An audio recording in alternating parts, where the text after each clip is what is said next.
नमस्कार। ख्वाजा मोइनुद्दीन चिश्ती भाषा विश्वविद्यालय के YouTube चैनल पे आप सभी का स्वागत है। मैं विभा सिंह शिक्षा शास्त्र के B.Ed संकाय में संगीत प्रवक्ता के पद पे कार्यरत हूँ। इससे अपने प्रीवियस लेक्चर पे हमने बात करी कि स्वर क्या है, संगीत में स्वर किस प्रकार से 7 स्वरों की स्थापना हुई है और शुद्ध और विकृत स्वर के बारे में आपने जाना कि 7 शुद्ध और 5 विकृत 12 स्वर हैं। आपने जाना कि इन 7 शुद्ध स्वरों को हम किस प्रकार गाते हैं और किस अंतराल पे श्रुतियों पे ये स्थापित हैं। हम बात कर रहे थे, आज का हमारा विषय है कि अलंकार, और हम इस सेशन में बात करेंगे अलंकार की। वैसे अलंकार शब्द आपने सुना होगा, अलंकार हिंदी में भी अलंकार होते हैं। उन शब्दों का, अलंकार का जो शाब्दिक अर्थ है वो अलंकृत करना, मतलब सौंदर्यकरण करना। तो संगीत में भी जब स्वरों का सौंदर्यीकरण होता है तो उसे अलंकार कहते हैं। जब इन 7 स्वरों को हम विभिन्न तरीके से किसी कॉम्बिनेशन के द्वारा गाते बजाते हैं तो वो अलंकार कहलाता है। जब हम सिंपली गा रहे हैं स्वरों को तो वो भी एक प्रकार का अलंकार है, या हम किसी स्वर को 2 बार गा रहे हैं तो वो भी एक प्रकार का अलंकार है। तो आज मैं आपको बताऊंगी कि अलंकार किस प्रकार बनते हैं और उनका गायन किस प्रकार होता है। फर्स्ट ऑफ ऑल, जब मैंने आपको बताया कि आरोह और अवरोह की क्रिया जो शुद्ध स्वरों की थी, वो पहला अलंकार है हमारे संगीत का, जिसका हम आज गायन यहाँ पे करने जा रहे हैं।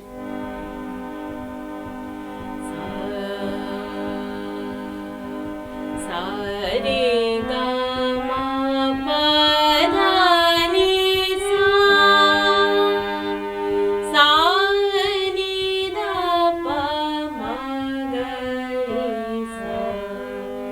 अलंकार तभी पूर्ण है जब आरोह और अवरोह दोनों की क्रिया आप करेंगे, तब वो एक अलंकार बनेगा। जैसा कि मैंने आपको एक एग्जाम्पल दिया था कि आप स्टेप बाय स्टेप चढ़ के एक फर्स्ट फ्लोर पे गए और उसके बाद जब आप वापस ग्राउंड फ्लोर पे आए, तो यानी जाना और आना जब दोनों ही क्रिया पूर्ण होगी तब वो एक चक्कर, एक राउंड आपका कहलाएगा। ऐसे ही संगीत में जब आप स्वर को चढ़ के जाएंगे और वापस उतर के अपने प्रथम स्वर पे आएंगे, आरोह और अवरोह की क्रिया एक अलंकार कहलाएगी। अब हम बात करते हैं अलंकार बनाना। अलंकार बनाना कोई कठिन कार्य नहीं है। ये बस आपको ये नोटिस करना है कि हम जिन भी स्वरों का उच्चारण कर रहे हैं, हम जिस भी कॉम्बिनेशन को लेके चल रहे हैं, वो हमारा स्टार्टिंग टू टिल एंड तक सेम फॉलो होना चाहिए। इट मीन्स कि अगर आप सा सा 2 बार बोल रहे हैं तो आपको रे रे भी 2 बार बोलना है, ग ग भी 2 बार बोलना है, मा भी 2 बार बोलना है। टिल एंड सा सा तक, हाई नोट के साथ साथ तक आपको हर स्वर को 2 बार उच्चारित करना है। तो जो एक नया कॉम्बिनेशन बना, तो ये एक नया अलंकार बना इस प्रकार। सा सा रे रे गा गा मा पा पा धा नी नी सा सा नी नी धा पा मा गा गा रे सा। अब अगर आप अब इन स्वर को 3 बार बोलते हैं तो वो एक नया अलंकार बन गया। लाइक सा सा रे गा गा गा मा पा पा धा नी नी सा नी धा पा मा गा गा रे सा। जब आप 4 बार बोले, 5 बार बोले, 6 बार बोले, ये आपके ऊपर डिपेंड करता है। बट हमको ये ध्यान रखना है कि जो हमारी ताल है, जो हमारी बीट है, वो मेंटेन रहनी चाहिए। और उतनी ही बीट में हमें स्वर को 2 बार बोलना है कि 4 बार बोलना है कि 6 बार बोलना है, ये आपके ऊपर डिपेंड करता है। तो इस प्रकार से आप अलंकार अपने आप स्वयं भी बना सकते हैं और इनका रियाज कर सकते हैं। संगीत में अलंकारों का रियाज बहुत ही इम्पोर्टेंट है। ये गले को साधता है, आपके गले को मेंटेन करता है, गायकी के लिए तैयार करता है। क्योंकि हमारा गला, आपको हर एक श्रुति के हिसाब से स्वरों की स्पेस जो है, पर्टिकुलर जो जगह है, वो पता होना बहुत ही आवश्यक है। तो जब आप अलंकार गाते हैं तो आप सीधे सीधे जंप करके स्वरों पे जाते हैं, तो आपका गला, वोकल कॉर्ड, आपका गला सेट हो जाता है कि सा से मा कितना दूर है, सा से पा कितना दूर है। तो जो मैं आपको अन्य अलंकारों में बताऊंगी। अभी तो आपने सिंपली जाना अलंकार कि हमने स्वरों का रिपीटेशन किया।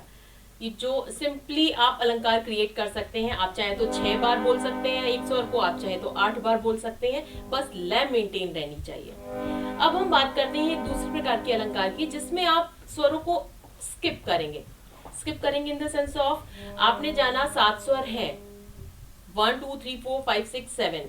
ओके, जब हम सिंगिंग करते हैं तो हम 8 1 हम सा तार सप्तक का हाई नोट का सा भी लेते हैं, तो 8 स्वर हो जाते हैं जब हम इसको गाते हैं या बजाते हैं। तो जब आप 1 से 3 पे जाएं, 1 and 3, देन 2 and 4, तो एक सीक्वेंस बनता जाएगा। आप लोग मैथ्स में रीजनिंग करते होंगे तो आप देखते होंगे कि एक सीक्वेंस फॉलो होता है, इसमें आप उस सीक्वेंस को फॉलो करके आपको सीरीज को पूरा करना होता है।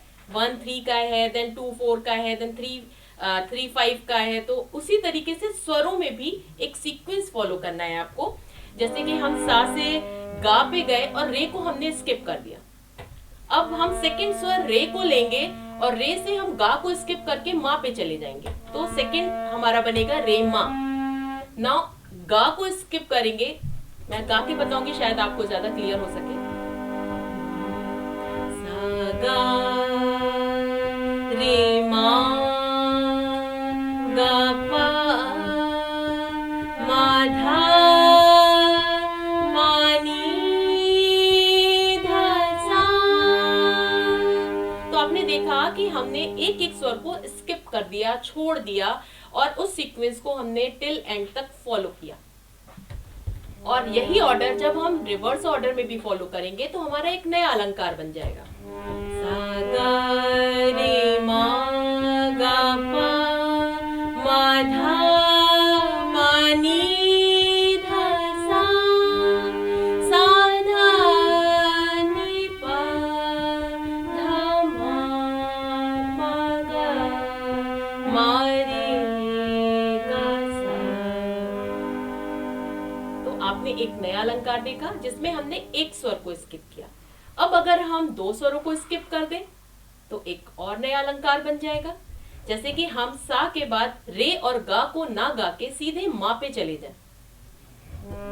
सा मा रे पा गा धा मा नी पा सा, सा पा नी मा धा गा पा रे मा सा।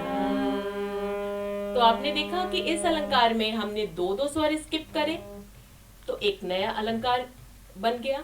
अब अगर आप 3 स्वरों को स्किप करें, आप 4 स्वरों को स्किप करें, आप 5 स्वरों को स्किप करें, इस तरीके से आप नए अलंकार क्रिएट कर सकते हैं और उनका रियाज कर सकते हैं। अब मैं एक और तरीके का अलंकार आपको बताना चाहूंगी जिसमें आप नोटिस करेंगे रिपीटेशन भी होगा और जिस कॉम्बिनेशन को हम फॉलो करेंगे वो टिल एंड तक हम लेके चलेंगे। जैसे सारी सारी गा, यानी फर्स्ट 2 स्वर को हमने 2 बार रिपीट किया और थर्ड स्वर को हमने सिंगल टाइम लिया, तो सारी सारी गा।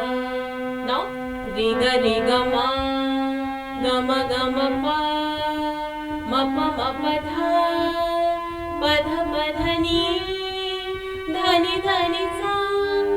तो आपने देखा कि फर्स्ट 2 स्वर को हम 2 बार रिपीट कर रहे हैं, देन थर्ड स्वर को हम सिंगल टाइम बोल रहे हैं, और इसी सीक्वेंस को हम एंड तक फॉलो किए तो एक नया अलंकार बन गया जो पूरा इस तरीके से आएगा। सारी सारी गा रे गा मा पा मा पा धा नी धा नी सा नी धा पा धा पा मा गा रे गा नी सा। तो अलंकार बनाना कोई कठिन कार्य नहीं है, बस आपको ये ध्यान रखना है कि जो भी अलंकार हैं उनका जो सीक्वेंस आपने फॉलो किया है वो आपका स्टार्टिंग से एंड तक सेम रहना चाहिए, और इस सीक्वेंस को फॉलो करने के साथ साथ आप अवरोह में भी उसी सीक्वेंस को फॉलो करते हुए प्रथम स्वर पे आएंगे। एक अलंकार मैं आपको बताना चाहूंगी, बहुत से अलंकार हैं, आप अपने आप बना के उनका रियाज कर सकते हैं। अंत में अगर मैं आपको एक ऐसा अलंकार बताना चाहूंगी जिसके माध्यम से आप जितने भी स्वर हैं सभी को कंबाइंडली आप रियाज कर सकते हैं उसका। लाइक एक स्वर लेना है, दूसरे स्वर पे जाना है, फिर वापस आ जाना है, फिर थर्ड स्वर तक जाना है, फिर वापस आ जाना है, फिर फोर्थ स्वर तक जाना है, फिर वापस आ जाना है।